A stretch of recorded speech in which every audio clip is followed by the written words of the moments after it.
देखिए, पश्चिम एशिया में इजरायल और ईरान के बीच जारी युद्ध ने हालिया तनाव में दुनिया की कूटनीति की धुरी को बदल दिया है। एक तरफ जहां अमेरिकी उपराष्ट्रपति जेडी वेंस की चेतावनियों ने अमेरिका इजरायल संबंधों में दरार के संकेत दिए, वहीं दूसरी तरफ वैश्विक कूटनीति के पटल पर भारत और इजरायल के रिश्ते एक नई ऊंचाइयों को छू रहे हैं। आइए देखते हैं इस रिपोर्ट में कैसे बदल रहा है दुनिया का वर्ल्ड ऑर्डर, क्योंकि इजरायल से नजदीकी रूस और चीन से खटास बढ़ा सकती है।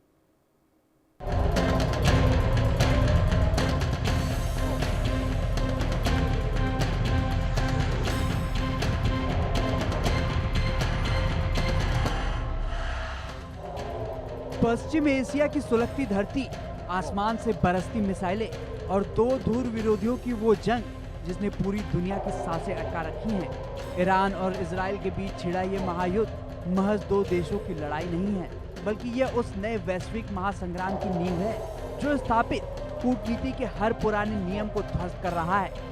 लेकिन इस युद्ध के बीच सबसे बड़ा भूचाल तब आया जब अमेरिका ने अपने तेवर बदल लिए।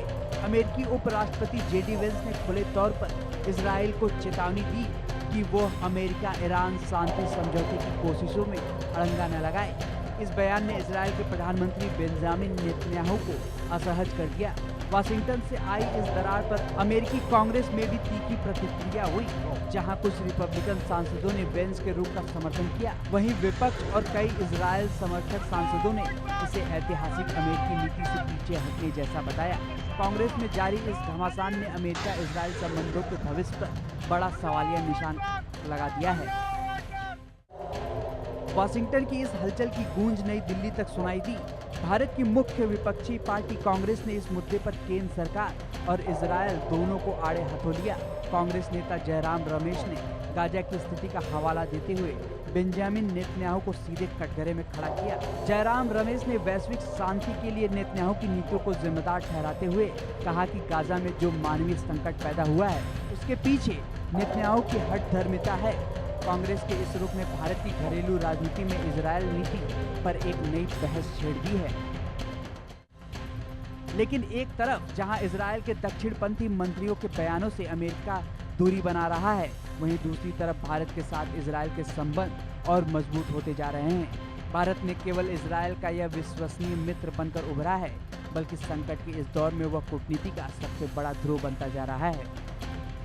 अब सवाल यह है कि यदि इस संकट के बीच भारत और इजरायल खुलकर साथ आते हैं तो वैश्विक समीकरण कैसे बदलेंगे।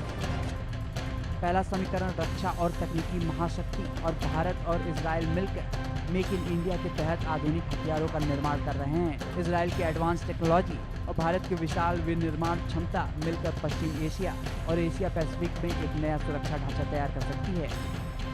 दूसरा समीकरण IMEC का पुनरुद्धार। Bharat Middle East Europe economic corridor में इजरायल की भूमिका अहम है। दोनों देशों की नजदीकी चीन के बेल्ट एंड रोड इनिशिएटिव को कड़ी टक्कर देगी। तीसरा समीकरण चीन पाकिस्तान पर लगाम। इजरायल के साथ मजबूत होते सैन्य और खुफिया रिश्ते भारत को आतंकवाद और सीमा पार के खतरों पर रणनीतिक बढ़त देते हैं। हालांकि भारत के लिए यह राह आसान नहीं है। इजरायल का दोस्त होने के बावजूद भारत ने ईरान के साथ अपने रणनीतिक संबंधों और चाबहार बंदरगाह के हितों को सुरक्षित रखा है। नई दिल्ली की यह स्वतंत्र और मल्टी अलाइनमेंट नीति ही उसे नए वर्ल्ड ऑर्डर का सबसे महत्वपूर्ण खिलाड़ी बनाती है, जहां पुरानी महाशक्तियां का एकाधिकार खत्म हो रहा है। पश्चिम एशिया के यह संकट सिर्फ सीमाओं की लड़ाई नहीं, बल्कि कूटनीति के नए पन्नों को लिखने का जरिया बन चुका है। जेडी वेंस के खड़े तेवर और अमेरिका इजरायल के बीच आती तलखी के बीच भारत की भूमिका सबसे महत्वपूर्ण हो जाती है। भारत ने यह साबित किया है कि बदलते वर्ल्ड ऑर्डर में वह किसी के दबाव में आए बिना अपने राष्ट्रीय हितों और वैश्विक शांति के बीच बेहतरीन संतुलन बना सकता है। Bureau report, India news.